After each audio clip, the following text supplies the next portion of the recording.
নমস্কার, আমি জ্যোতিষী শ্রী গৌর ভট্টাচার্য। হ্যাঁ, থাম্বনেলটা ঠিকই পড়েছেন। এই বিয়ের পরে স্ত্রী ভাগ্যে ধন কাদের হবে, বা বিয়ের পরে ভাগ্যে উন্নতি কাদের হবে, বা বিয়ের পরে ভাগ্যে প্রভূত উন্নতি, প্রভূত সাকসেস, প্রভূত অনেকে দেখা যায় যে বিয়ের পরে ভাগ্যে প্রচুর চেঞ্জ হলো, প্রচুর উন্নতি হলো। আবার কিছু কিছু ক্ষেত্রে দেখা যায় বিয়ের পরে অনেক ভাগ্যে অবনতি হলো বা অনেক খারাপ হলো। কাদের ক্ষেত্রে ঘটনাগুলো ঘটবে, জন্মকুণ্ডলী দেখে একটা কিভাবে বলা সম্ভব বা কিভাবে বলা যায় বা কিভাবে প্রেডিক্ট করা যাবে যে স্ত্রী ভাগ্যে ধন আছে কিনা বা স্ত্রী ভাগ্যে উন্নতি আছে কিনা। এটার জন্যই আজকে কিন্তু ভিডিওটা শেষ পর্যন্ত অবশ্যই থাকবেন। যে সকল বন্ধুরা যুক্ত হচ্ছেন অবশ্যই চ্যানেলটা একটু সাবস্ক্রাইব করে দিন, নতুন বন্ধুদের জন্য বললাম।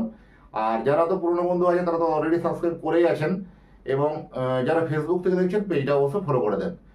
এই যে বিবাহ নিয়ে একটা প্রচুর মানুষের মধ্যে একটা কিউরিসিটি, প্রচুর মানুষের মধ্যে যে একটা আবেগ বা কৌতূহল, এই বিবাহ জিনিসটা কি? বিবাহ হচ্ছে, দেখুন, দুটো মানুষের মনের মধ্যে একটা মিল হওয়া বা দুটো মানুষের মনের মধ্যে একটা সম্পর্ক তৈরি হওয়া, বা পরবর্তীকালে এই সম্পর্কটার মধ্যে দুজনের মধ্যে অ্যাডজাস্টিং বন্ডিং করে একটা সুখী দাম্পত্য জীবন ক্রিয়েট করা বা তৈরি করা। এগুলো ক্ষেত্রে তো একটা সুখী বিবাহিত জীবনের ক্ষেত্রে বোঝা যায়।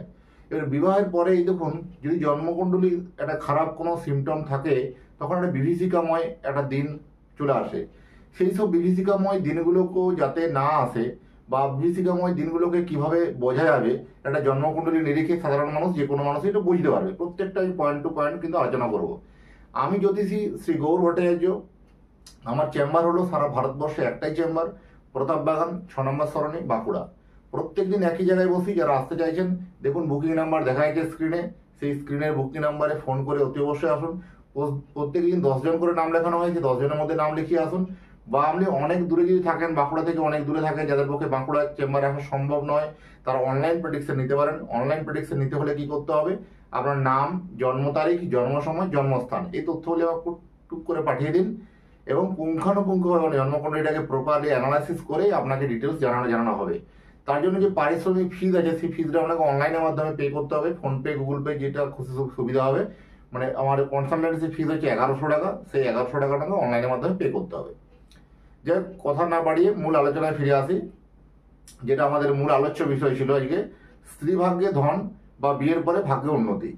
এই দুটো জিনিসে প্রথমে আমরা বিবাহ বিচার জানি। আমরা জন্মকুণ্ডলী থেকে বিবাহ বিচার কোন ভাব থেকে করা হয়? সপ্তম ভাব থেকে। 12টা ভাবের মধ্যে সপ্তম ভাব থেকে বিবাহের জন্য একটা হচ্ছে সব থেকে অনুপ্রিয় বা সব থেকে একটা মানে প্রাইম হাউস বলুন, 7th হাউসকে বলা হয়।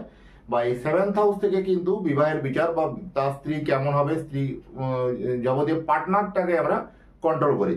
স্ত্রীর ক্ষেত্রে পুরুষের, পুরুষের ক্ষেত্রে স্ত্রী, দুজনে বোথের জন্য কিন্তু একই সিস্টেম। সপ্তম ভাব থেকে বিবাহ বিচার। আর অষ্টম ভাব মানে জানি আমরা ফাঁড়া, দুর্ঘটনা, বিপদ আপদ জানি।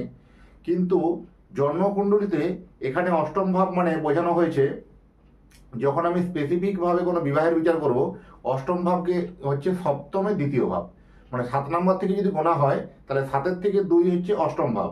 তাহলে লগ্ন থেকে অষ্টম ভাব মানে হলো আপনার ফাটকা আয় বা স্ত্রী ভাগ্যে আয় বা স্ত্রী ভাগ্যে উন্নতি।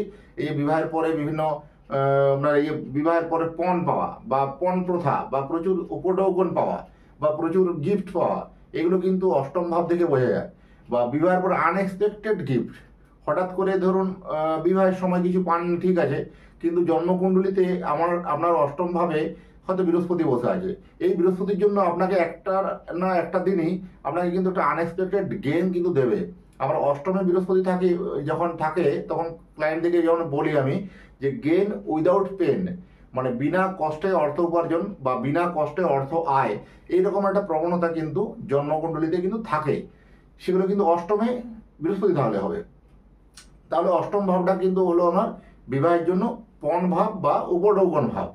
বা এখানে হচ্ছে অষ্টম ভাব থেকে যেহেতু স্ত্রী সূত্রে একটা বিবাহের পরে যখন ধন প্রাপ্তি, বা স্ত্রী সূত্রে বিবাহের পরে হয়তো স্বামী সূত্রে কোনো ধন প্রাপ্তি, স্ত্রীদের জন্মকুণ্ডলী অনুযায়ী, মেয়েদের জন্মকুণ্ডলী অনুযায়ী স্বামী সূত্রে ধন প্রাপ্তি, এগুলো কিন্তু ওটা বোঝায়।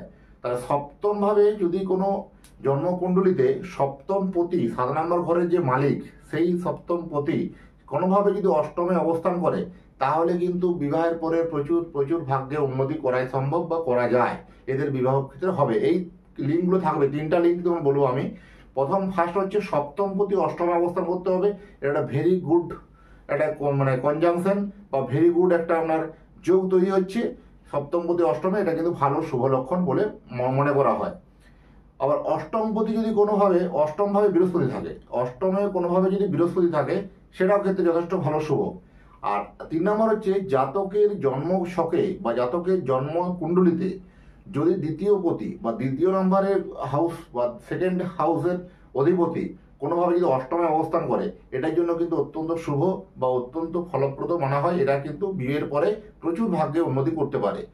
এইরূপ আবার অনুরূপভাবে তার অপোজিটটা ভাবতে হবে, বিবাহের পরে কিভাবে সে মানে নিচের দিকে তলিয়ে গেল বা অর্থনৈতিক জায়গাতে অর্থনৈতিক বিপর্যয় নেমে এলো, তখন দেখতে হবে যে আপনার অষ্টমপতি যে গ্রহটি আছে, সপ্তমপতি যখন অষ্টমে বসছে বা সেই কখনো আপনার মারক না বাদক জন্মকুণ্ডলী দেখে কিন্তু পুঙ্খানুপুঙ্খভাবে সেগুলো বিচার্য বিষয়। এবং দেখতে হবে যে অষ্টম ভাবের যে অধিপতি যে গ্রহটি আছে বসে আছে, সেই গ্রহ কোন কোন ঘরে দৃষ্টি দিচ্ছে। এই মারক বাদকের জায়গায় যদি একটা সিচুয়েশন তৈরি হয়ে যায়, তখন কিন্তু আপনার জন্মকুণ্ডলীতে একটা কিন্তু নেগেটিভ ফল কিন্তু আসবে। এগুলো কিন্তু এক্সেপশনাল কিন্তু এগুলো হয়। তাই আমি বারবার ধরে বলি যে বিবাহের পূর্বে যারা বিয়ে এখনো করেননি বা বিবাহ করতে চলেছেন বা বিবাহের আবদ্ধে হয়তো 7 পাকে বাঁধা হতে চলেছেন, তাদের জন্য বলবো বিবাহের আগে অবশ্যই জন্মকুণ্ডলীকে জোটক বিচার করার প্রয়োজন আছে। জোটক বিচার বা কুষ্টি মিলিয়ে বিয়ে করতে হবে। তাহলে কি হবে, বলা সম্ভব বা বলা যাবে, প্রেডিক্ট করা যায় যে আপনার বিবাহিত জীবনটা কেমন হবে বা সুখের হবে কিনা।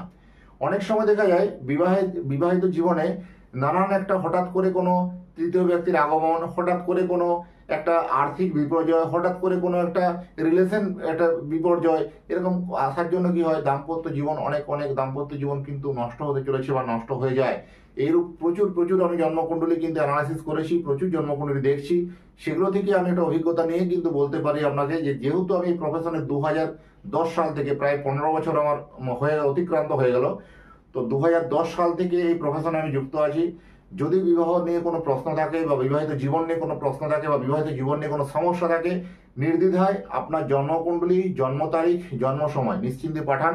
আমি আপনাকে পথ দেখাবো, আমি আপনাকে সাফল্যের শিখরে পৌঁছাবো। কোনো প্রবলেম কিছু বলার দরকার নেই। আমার কাছে জ্যোতিষ দেখাতে এলে একটা কথা মনে রাখবেন যে প্রবলেম নিজে থেকে বলবেন না, বলবো আমি, পথ দেখাবো আমি। কিভাবে বলবো, আপনার জন্মকুণ্ডলীকে প্রপারলি ভাবে অ্যানালাইসিস করে, কিন্তু আমার সঠিক জন্ম তারিখ, জন্ম সময়, জন্মস্থান নিচে দেওয়া নাম্বারে পাঠিয়ে দিন। যাই হোক, ভিডিওটাকে বেশি বিস্তারিত করছি না, বড় করছি না। যারা এই মুহূর্তে যুক্ত হয়েছেন, চ্যানেলটাকে অবশ্যই সাবস্ক্রাইব করবেন। আর আপনাদের এই সাবস্ক্রাইব, লাইক, কমেন্ট করতে আরো অনুপ্রাণিত হয়, আরো নতুন ভিডিও বানানোর জন্য আরো উৎসাহ বেড়ে যায়। তো আপনারা কিন্তু এইভাবে সহযোগিতা করুন এবং আপনারা আরো শেয়ার করে আর মানুষকে দেখার সুযোগ করে দিন। যাই হোক, প্রত্যেকে ভালো থাকবেন। আবার দেখা হবে নতুন একটা ভিডিও নিয়ে, নতুন একটা টপিক নিয়ে। ভালো থাকুন। এতক্ষণ যারা দেখলেন তাদের এবং তাদের পরিবারের প্রতি মঙ্গল কামনা করে আজকের অনুষ্ঠানটা এখানে শেষ করছি। নমস্কার।